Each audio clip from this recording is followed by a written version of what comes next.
In February of 2017, Nintendo officially canceled what was their biggest home console failure of all time, the Nintendo Wii U. After the runaway success of the Nintendo Wii, many people thought that the Wii U would be yet another huge hit for Nintendo. However, poor marketing and a weak system launch doomed the system into obscurity, with less than 14 million consoles selling worldwide, making it a huge failure for Nintendo, especially in the home console division. But of course, there were many games that were supposed to come out on the Nintendo Wii U that seem to just have been forgotten about. They never really had their story told. So in today's video, I basically want to go over 4 canceled Nintendo Wii U games that I think have a pretty interesting story. So if this is your first time on the channel, make sure you hit that subscribe button, and let's jump into the world of 4 canceled games for the Nintendo Wii U. The first game we're going to talk about is Aliens: Colonial Marines. Aliens: Colonial Marines was a first-person shooter based on the Alien film franchise, in which you and up to 3 other people could play together online, battling against xenomorphs and hostile human characters. This game saw many people reprising their original roles from the original films as well, so there was a good bit of fan service. This was a collaboration effort between Sega and Gearbox, so Aliens: Colonial Marines on paper sounded like a dream game that should have ended up being a huge hit. Unfortunately, the final product of Aliens: Colonial Marines was critically panned for its low-resolution graphics, story that went against many canon things in the Alien film universe, and of course the horribly broken artificial intelligence within the game. Strangely enough though, years later it was discovered that a simple coding error was the cause for the broken AI in the game, with the spelling of the word tether adding an A into it. When you remove the A and spell tether correctly, the xenomorphs actually are way more intelligent, thus making it a much better experience to play through.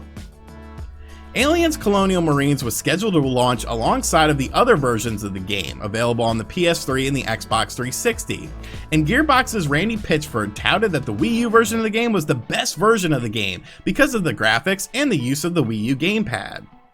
Aliens: Colonial Marines was then shifted to a launch window launch, meaning it wasn't quite ready to launch alongside of the PS3 and the Xbox 360, but would be shortly thereafter.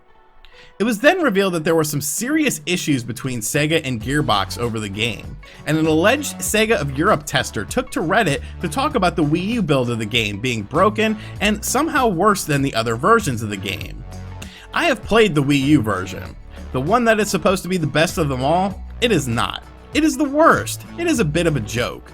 The Wii U is basically the same game as the console version, but with frame rate issues, worse texture loading, and horribly misguided minigames thrown in.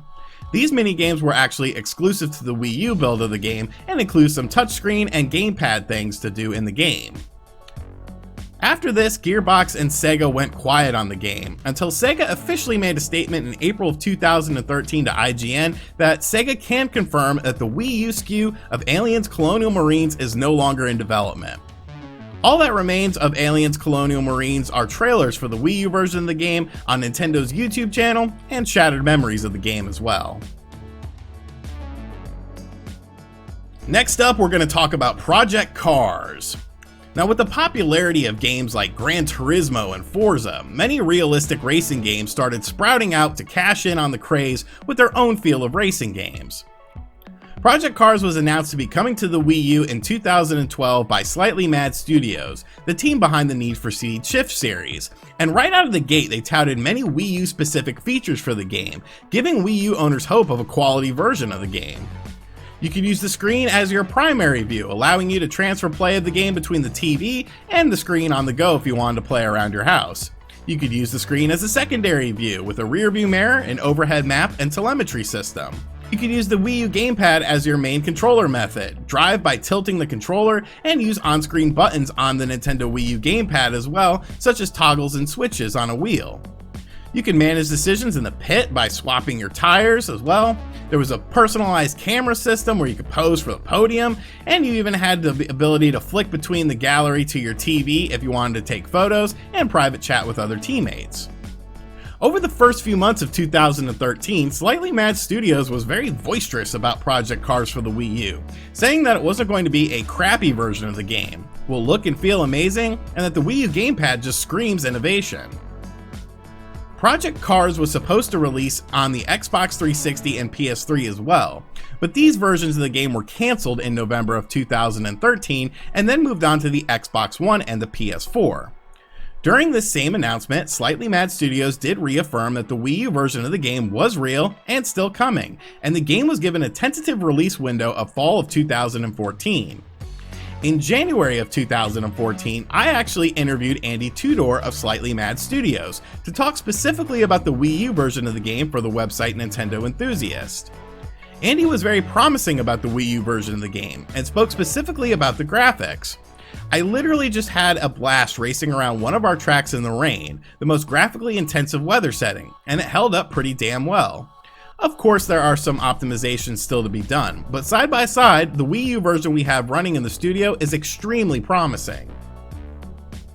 In July of 2014, Bandai Namco ended up picking the publishing rights for Project Cars up, and the Wii U version of the game was once again delayed until 2015 with no concrete release window.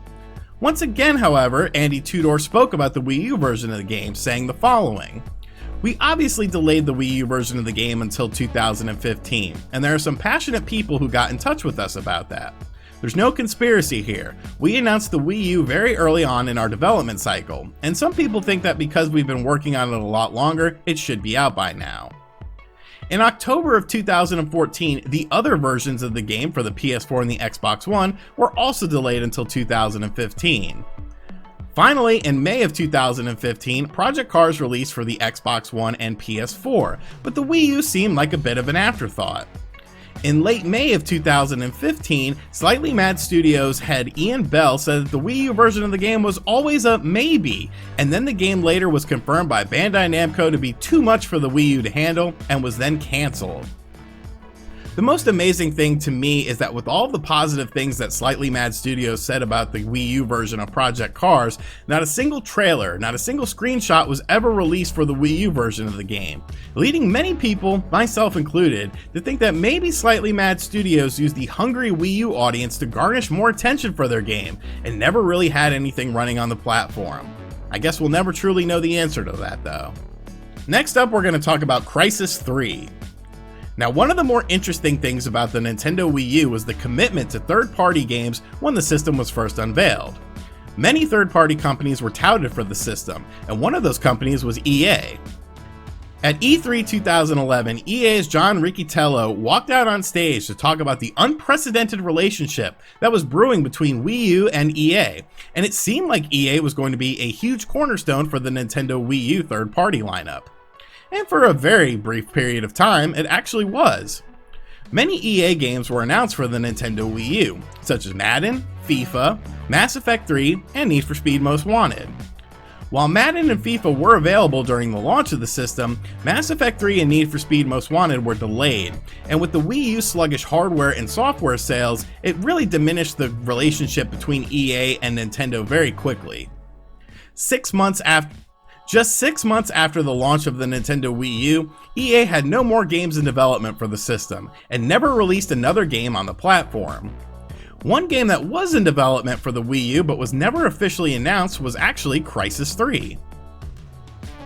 Crytek boss Yvette Yearly said in an interview with VentureBeat, "We did have Crysis III running on the Wii U. We were very close to launching it, but there was a lack of business support between Nintendo and EA on that. Since we as a company couldn't launch on the Wii U ourselves, we don't have a publishing license, Crysis 3 on the Wii U had to die." With EA being the publisher of Crysis 3, it's not too hard to see why they never pursued this game due to the souring of their relationship with Nintendo. The unprecedented relationship was over, and Crysis 3 was yet another game that could have been, but wasn't, released for the Wii U. Finally, we're going to talk about Project Giant Robot. Although Nintendo released everything they possibly could on the Nintendo Wii U in order to at least have some games on the system, there was a casualty of their own. During E3 2014, Shigeru Miyamoto showcased two new Wii U games that were in development, Project Guard and Project Giant Robot. The former game, Project Guard, ended up becoming Star Fox Guard, which was an interesting 3D tower defense game in which you have to protect Slippy's uncle's bases from being attacked by enemies using the Wii U gamepad set in the Star Fox universe. Project Giant Robot, however, did not get the same treatment. Shigeru Miyamoto seemed to really enjoy the game, which was available to play on the E3 2014 show floor. One of the main interesting features of the game was the gameplay, with each screen, one on the TV and one on the gamepad, offering a different piece of the experience so that players would have to use both screens in order to get their strategy down. You would use motion controls in a cockpit view displayed on the gamepad to target opponents, while the full scale of the battle unveils on the TV. It basically had like a news reporter sort of thing showcasing the event on the TV with these giant beasts battling, almost like a Godzilla movie. In May of 2015, Nintendo still had the game releasing in the first half of 2015 in an infographic, although not much had been seen from the game since E3 2014. Things then once again went very quiet for a while, until Miyamoto spoke about the game in March of 2016, saying that Project Giant Robot was something we started as a second project, and unfortunately we haven't decided to turn that into a full game. Finally, in February of 2017, just 1 month before the launch of the Nintendo Switch, Nintendo gave a statement to Polygon saying that Project Giant Robot was cancelled, and the decision was made after considering our overall product and development strategy.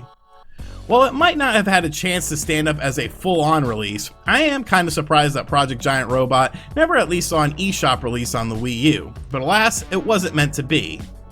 Many people feel that the Robot Labo kit is the spiritual successor to Project Giant Robot, and I think they might be right, but still, I think the gameplay elements would have been more interesting in the Wii U version of the game, as it was something like you saw with Star Fox Zero, in which both screens were used at the same time. So those are the stories of 4 canceled games for the Wii U, games that just weren't meant to be on the system.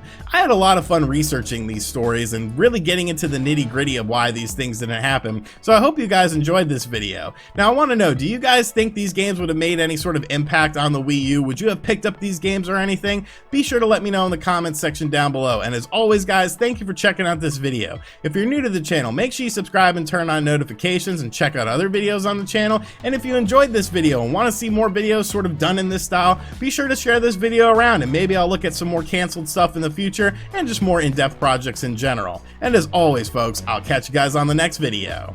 Later.